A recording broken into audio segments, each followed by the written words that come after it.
Welcome to the IELTS Tutor. IELTS stands for International English Language Testing System.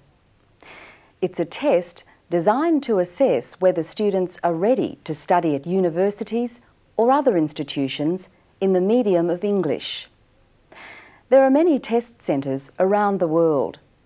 Some of these are listed in the accompanying notes. A candidate's overall ability is recorded by means of a band score from 1 for a non-user to 9 for an expert user. The test consists of 4 sections: listening, reading, writing and speaking. This video package is a world first and has been produced as a result of many years of teaching experience in this specialised field. It presents students with specific help to achieve the required IELTS band score. Our main aim is to make students aware of the skills demanded by the IELTS. It has been thoughtfully compiled to provide information which is not readily available outside the classroom. It is, in fact, your own personal IELTS tutor. Mastering the skills highlighted here is essential to your success.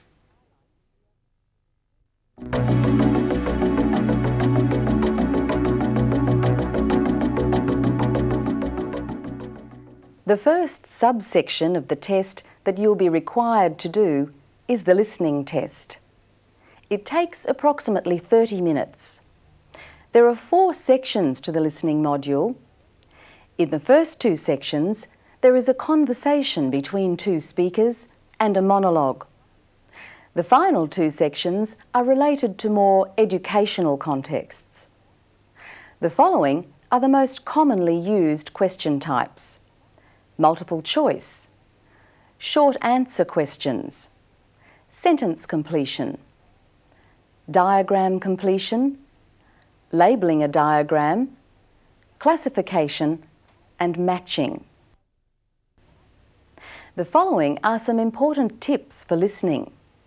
Number 1, the dialogue is heard only once, but time is given to A, check answers, and B, read ahead. It's very important to try to read ahead so that you have some idea what you'll be listening for before you actually hear the dialogue. When reading ahead, it's a good idea to highlight important key words. Use a highlight pen to do this to make the key words stand out. Doing this will help you to locate the important information. Number 2, when the time for reading ahead terminates, stop reading immediately and begin to listen from the very first words spoken. Don't worry if you haven't pre-read everything. By the end of the section, your ear will be more tuned in. It's very important, however, that you don't get lost at the beginning, as this may mean that you're not able to do any of that particular exercise. Number 3, you'll be given time at the end of certain sections to check your answers. It may be helpful to use this time to read ahead. This will give you more time to prepare yourself for the next section.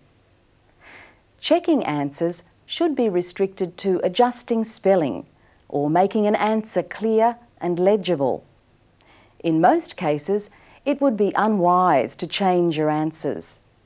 So unless you're absolutely sure that you've got something wrong, leave it. Number 4, when answering questions, use abbreviations to give yourself time to focus on the task of listening. Write out the abbreviation in full only at the very end of the test, when you transfer your answers to the answer sheet. Don't waste precious time during the test. Number 5, when listening, try to listen for 2 answers at a time. In other words, don't only listen to obtain information to fill in one question. Rather, listen in order to listen to two questions. This will help you not to get lost. Getting lost is one of the biggest problems facing students doing the listening section. If you're still listening for information to answer question 1 and the speaker has moved on to question 2 or 3 without your realising it, then you're lost and panic sets in. So remember to listen for 2 answers at a time. Then, if you miss the first one, you'll have time to get the second. Number 6. You're usually required to listen to information to fill in a form. If a person's name is spelt out, such as Stuart Gray, that is Stuart, S-T-U-A-R-T, Gray, G-R-A-Y, then you must get the spelling correct. Be careful of numbers and letters that sound similar, such as A, H, and 8, or letters that sound similar, such as C and G. Also listen carefully for the difference between W on the one hand and double O or double E on the other. Finally, listen carefully for the difference between 80 and 18, or 30 and 13, etc. Number 7. Remember, there's a big difference between listening, say, to the news and listening for information in the IELTS. In the case of the news, you're listening for global or general information. However, in the IELTS, you will be listening for specific information, and you have to develop the skill of reading and listening at the same time. Number 8. The final point to remember is that you must transfer all your answers to the answer sheet. If your answers are not on the answer sheet, you won't receive any marks for them.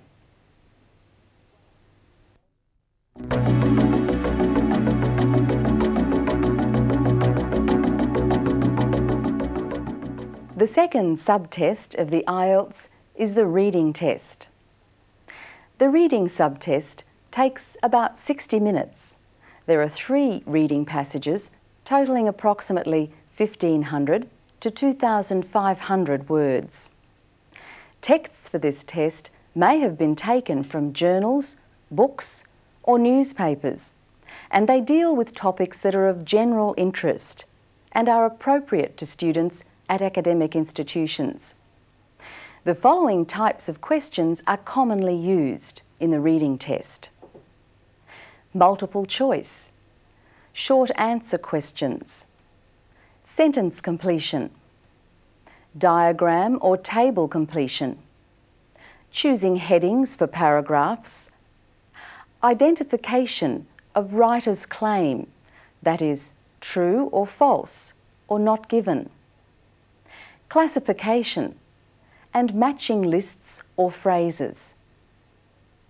In order to achieve success in the IELTS, it's essential for students to develop the following skills: predicting what the article may be about, skimming for global information, scanning for specific information, guessing the meaning of words from the context, and referencing.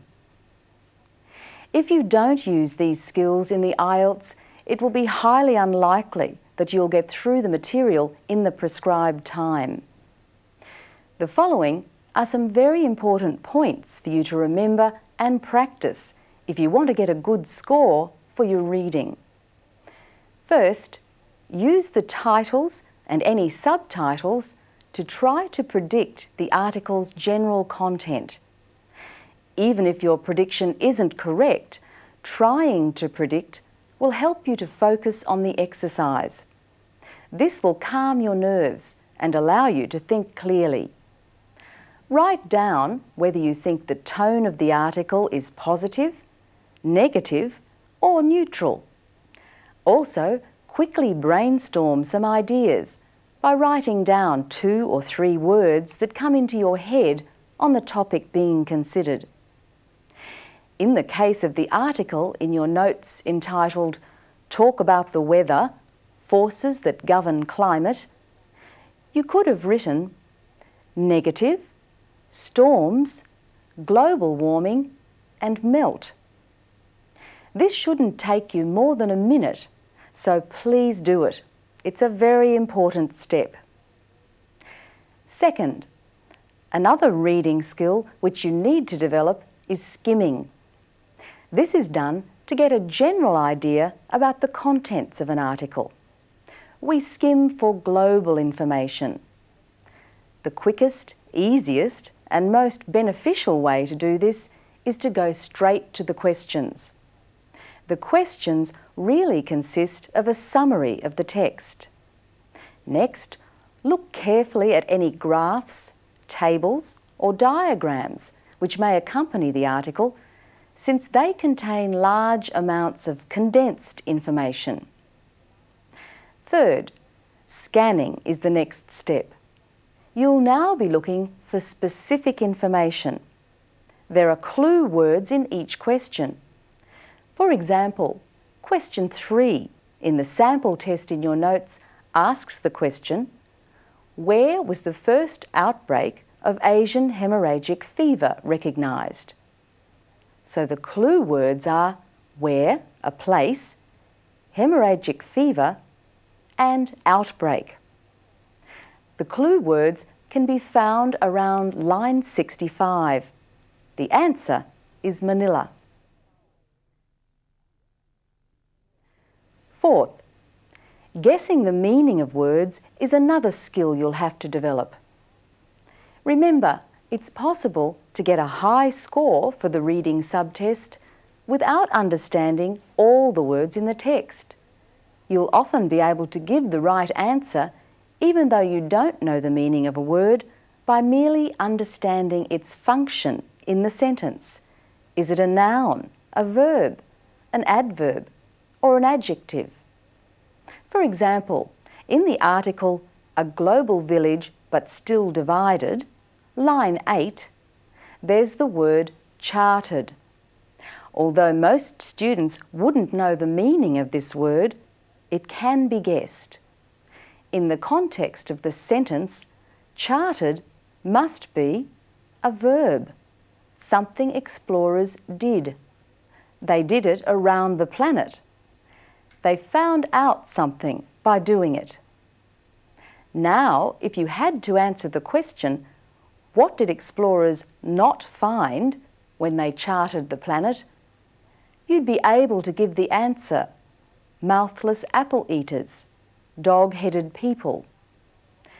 This brings us to point number 5, referencing. Often words refer to a word from a previous phrase. For example, the article about the weather states, "This process is often compared to a greenhouse."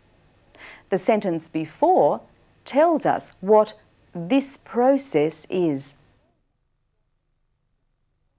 There's the statement, "This is just the right amount to produce a climate in which life can flourish." This refers to 1/1000th of the sun's outgoing energy. Finally, it's very important that you transfer all your answers to the answer sheet. If your answers aren't on the answer sheet, they won't be marked and you may lose valuable points.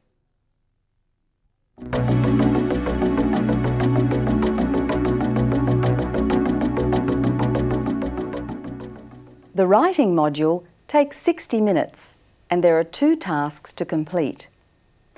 For task 1, candidates need to write at least 150 words in no more than 20 minutes. Candidates have to present information from a graph, diagram or table in their own words. For task 2, candidates need to write at least 250 words in no more than 40 minutes. candidates have to present their point of view, develop an argument, or propose solutions to a problem. A common problem facing students doing the writing test is that they have difficulty understanding graphic information. For this reason, they often spend too long on Task 1. It may be better to start with Task 2, since it carries more marks. Whichever task you do first, remember to stick to the time allotted to each task. To prepare for the test, try to collect graphs from books, magazines, the newspaper, and use the method presented here to practice analysing them.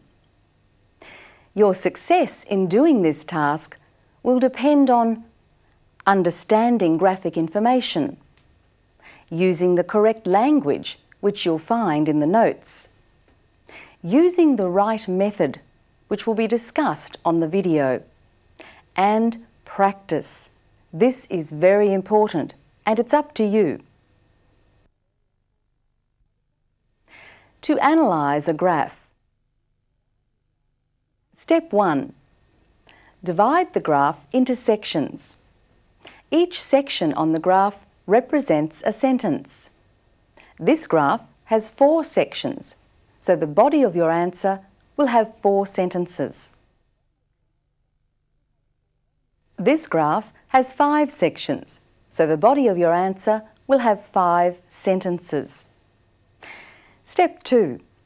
Use a highlight pen to mark the highest and lowest points on the graph.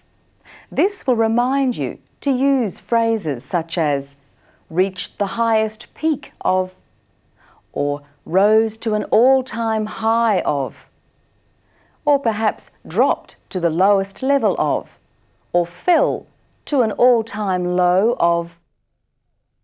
Please turn to your notes for further information on how to use these phrases. Step 3. Now you're ready to write out your introduction. This may be done as follows. For graph 1, we could say, this line graph clearly illustrates the sale of trucks in Petrie in the last decade. The second sentence may refer to the horizontal axis and vertical axis. So in graph 1, your second sentence would read, time on the horizontal axis is plotted against sales on the vertical axis. Step 4. Now you're ready to write the body of the graph, which is represented by the line. Each sentence in the body should ideally contain 4 elements.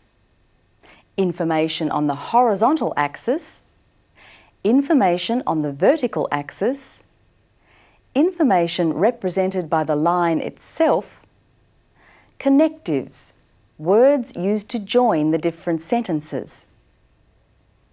In the case of graph 1, the first sentence of your body could read, as can be seen from 1987 to the end of 1988, the sale of trucks in Petrie rose sharply from about 100,000 units to approximately 450,000 units.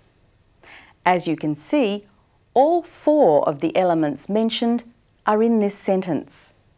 Now look at the interpretation of this graph in your notes and notice how each sentence always contains all 4 elements. Practice doing this with any graphs you can find. Step 5. Now that the body is complete, you need a conclusion. Your concluding statement should be a general observation about the overall trend. In this case, you could simply say, the sale of trucks in Petrie reached a peak in 1994, but since then, sales have continued to fall. To analyse a table. Tip 1. In tables, there's always information across the top and information down the side. the information across the top is always analysed in relation to information down the side. So the introduction to this table could be, this table clearly highlights favourite pastimes in a number of European and Asian countries. The pastimes are analysed in relation to a number of nationalities, such as English, French and Chinese. The introduction for Table 2 could be, this table clearly highlights the age of individuals in Jacksonville when they first started gambling. The percentage of persons in 1980 and 1990 are analysed in relation to age groups from 10 to 40 years. Tip 2. Take a moment to analyse the table and, if possible, try to group together sections that are the same or similar. For example, in this table, the USA, Canada and Australia can be grouped together. Also, Korea and China could be combined.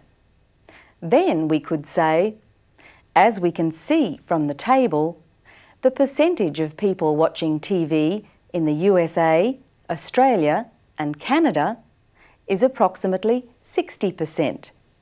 In these three countries, hobbies are also popular.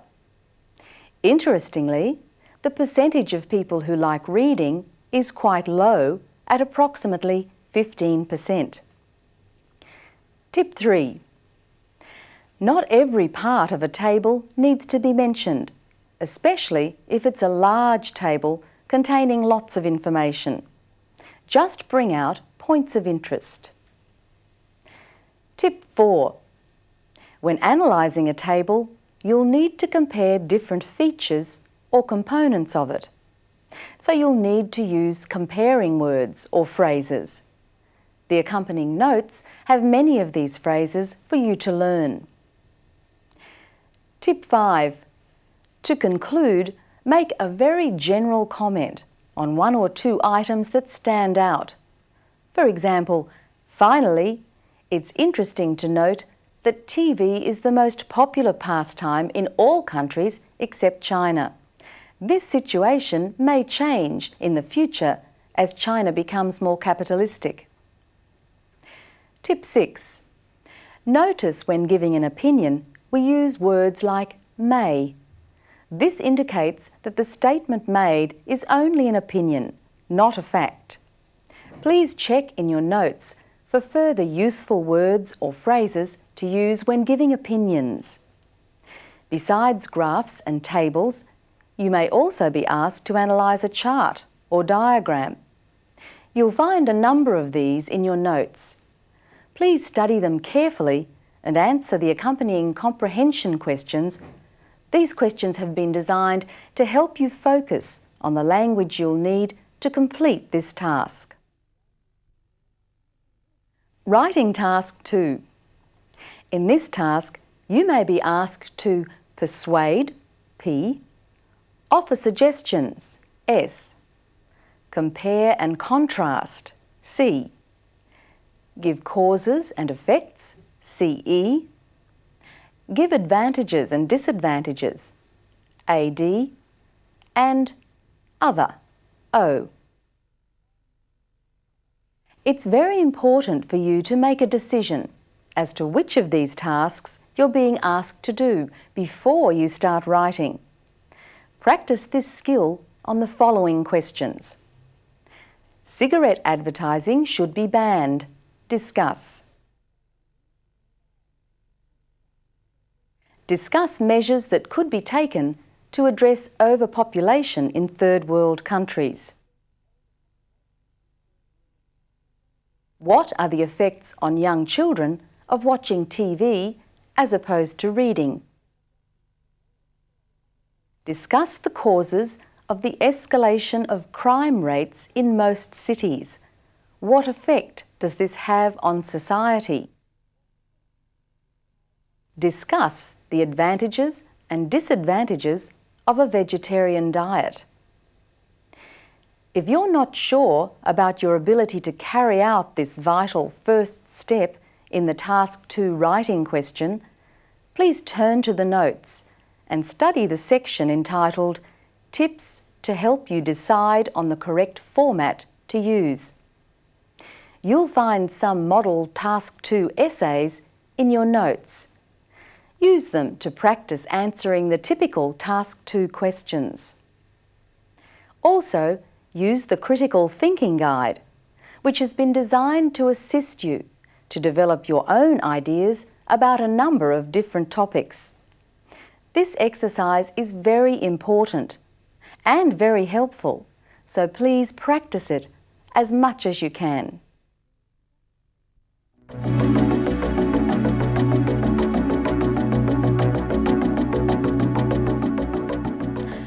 Let us now consider the speaking subtest of the IELTS. This is in the form of an interview.